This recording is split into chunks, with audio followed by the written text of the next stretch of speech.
बिस्मिल्लाहिर्रहमानिर्रहीम। आज हम पढ़ेंगे rectangular components of a vector. एक वेक्टर के रेक्टेंगुलर कंपोनेंट्स क्या होते हैं।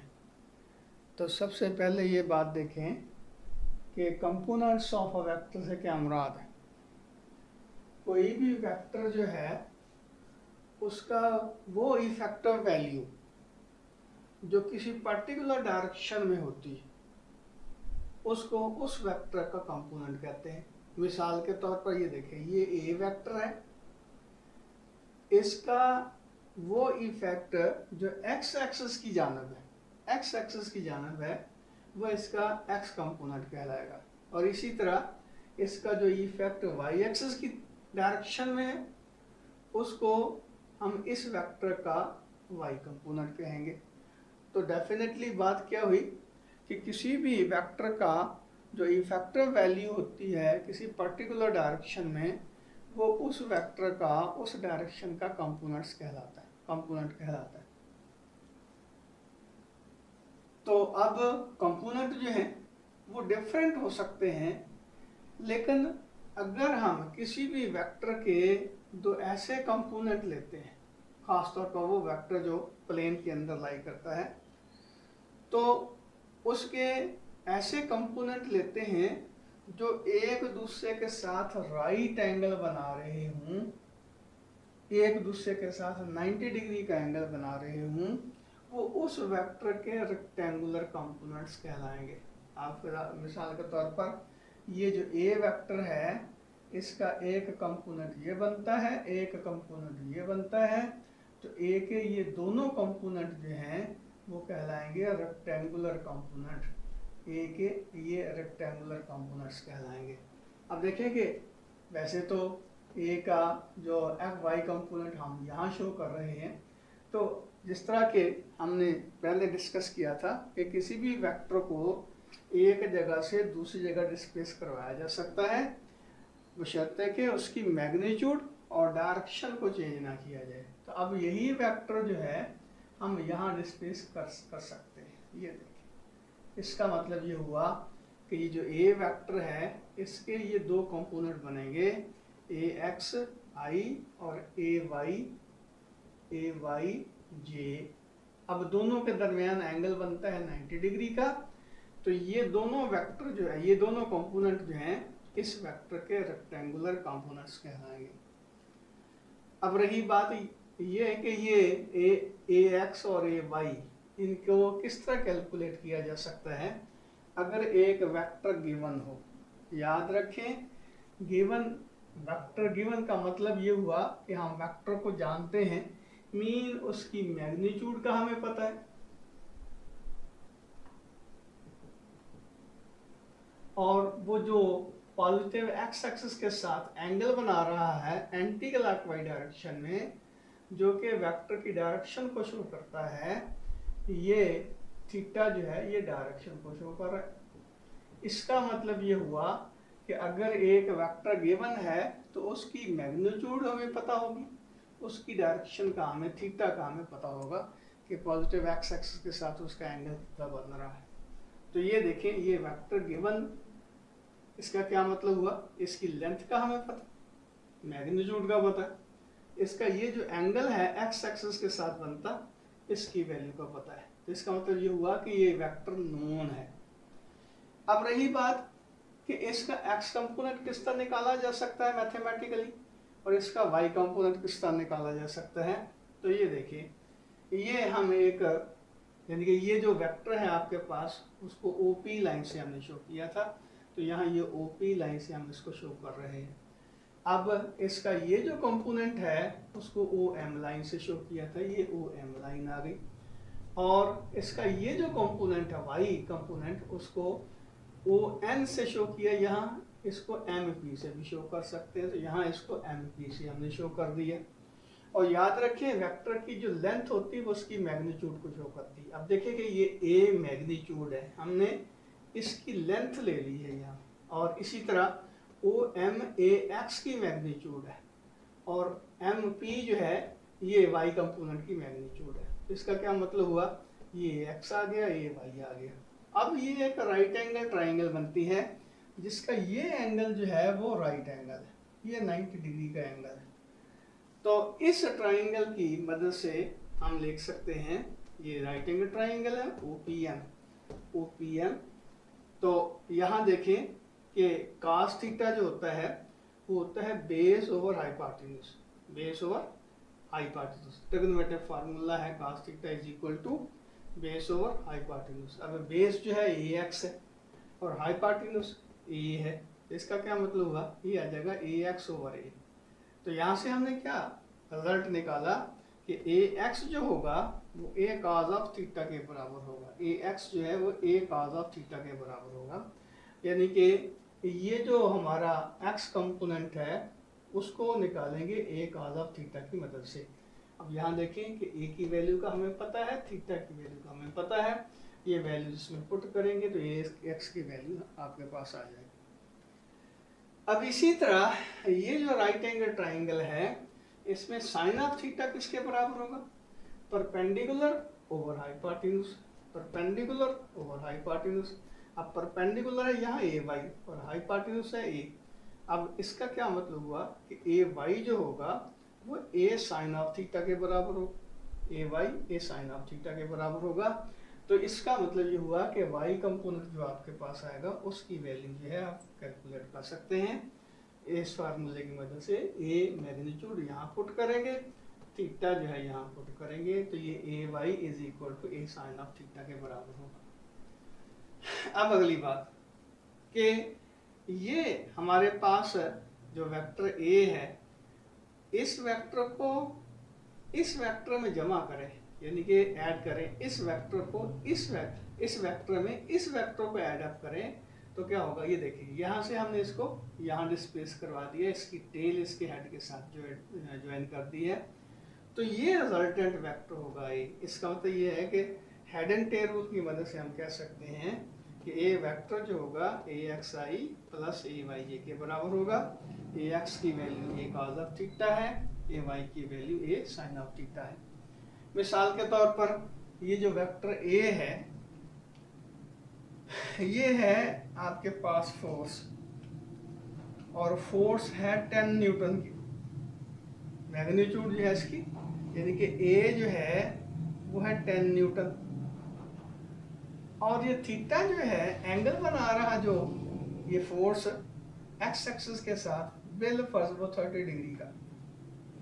इसका मतलब ये होगा कि इसका जो x कंपोनेंट होगा वो किस तरह निकाला जाएगा, ये देखें AX is equal to A की जगह 10 लिखें, cos of theta cos of 30 degree, तो cos 30 जो होता है वो 0.866 के बराबर होता है, इसलिए हम कहेंगे कि ये 10 मल्टीप्लाई बाई 0.866, तो ये आपके पास आ जाएगा AX is equal to 8.66 newton.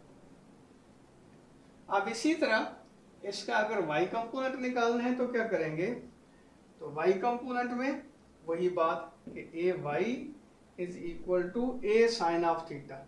अब A की जगह लिखेंगे 10 और साइन ऑफ 30 डिग्री, साइन 30 जो होता है वो 1/2 या 0.5 के बराबर होता है, तो ये आ जाएगा 10 मल्टीप्लाई बाई 0.5, तो ये आ जाएगा 5 न्यूटन।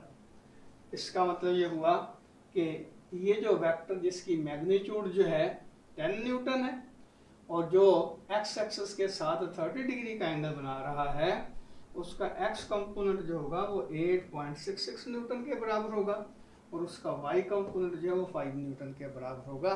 तो इसका मतलब ये हुआ कि अगर हमें वेक्टर गिवन हो तो उसकी हम रेक्टेंगुलर कंपोनेंट्स जो हम फाइंड आउट कर सकते हैं।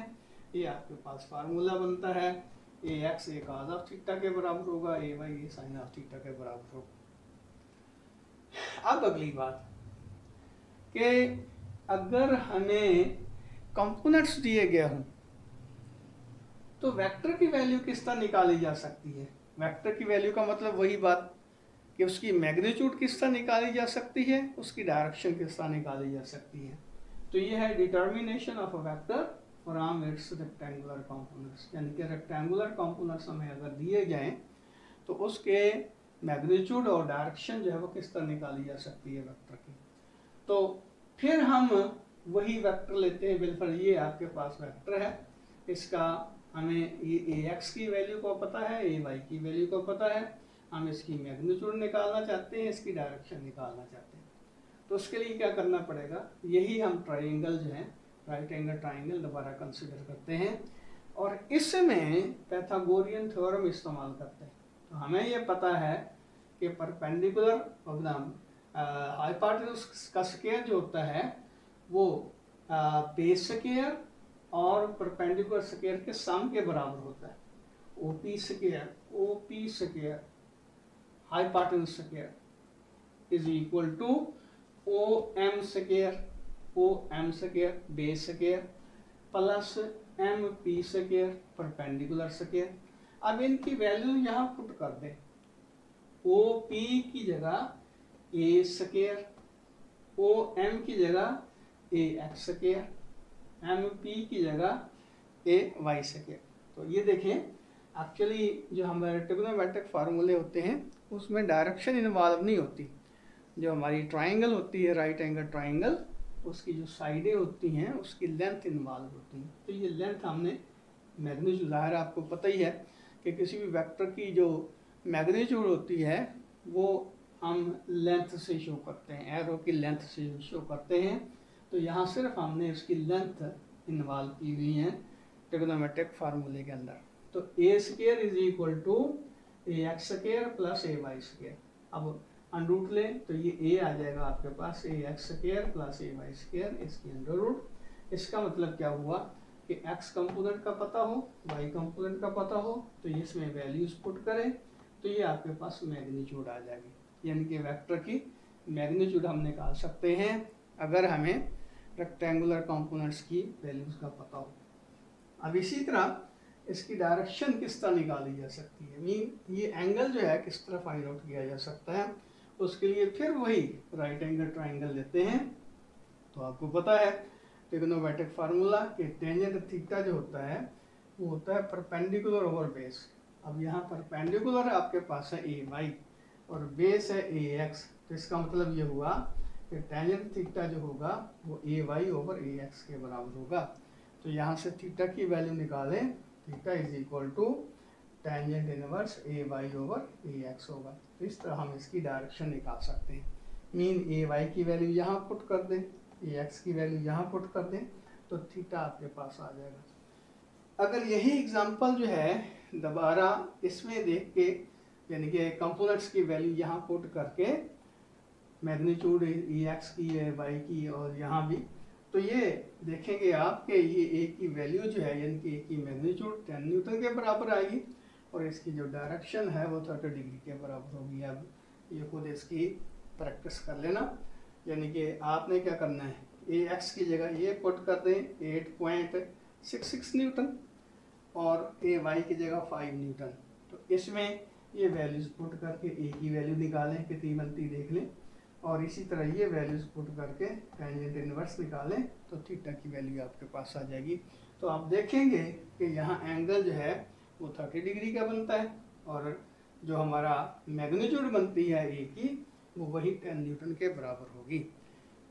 तो इस तरह हम कंपोनेंट से वेक्टर जो है वो फाइंड आउट कर सकते हैं, मीन उसकी मैग्नीट्यूड और डायरेक्शन फाइंड आउट कर सकते हैं।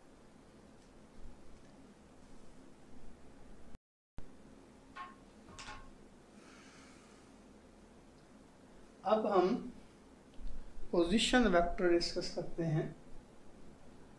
पोजीशन वेक्टर से क्या मुराद है, देखें किसी भी बॉडी की या किसी भी ऑब्जेक्ट की पोजीशन बताने के लिए हम दो चीज़ों को इस्तेमाल करते हैं। एक जो पॉइंट रेफरेंस पॉइंट होता है उससे उस ऑब्जेक्ट का, उस चीज़ का फासला, डिस्टेंस, और दूसरा उसकी डायरेक्शन। मिसाल के तौर पर अगर हम बहावलपुर से मुल्तान की पोजीशन बताना चाहते हैं तो हमें ये बताना पड़ेगा कि मुल्तान यहाँ से 100 किलोमीटर शुमाल की जानिब है। इसका मतलब ये हुआ कि हमने दो चीज़ें इस्तेमाल की, एक डिस्टेंस और एक डायरेक्शन। तो बिल्कुल इसी तरह किसी भी पॉइंट की लोकेशन बताने के लिए हम एक ऐसा वेक्टर इस्तेमाल करते हैं जो कि उस पॉइंट का ओरिजिन से डिस्टेंस बताता है और उसकी डायरेक्शन बताता है। तो एक ऐसा वेक्टर जो किसी भी रेफरेंस पॉइंट अपना रेफरेंस एक्सिस में ओरिजिन के रिस्पेक्ट पॉइंट का डिस्टेंस और डायरेक्शन बताता है या लोकेशन बताता है, उसको हम नाम देते हैं पोजीशन वेक्टर का। अब डेफिनेटली वो पॉइंट जो है वो प्लेन के ऊपर भी हो सकता है और स्पेस के अंदर भी हो सकता है।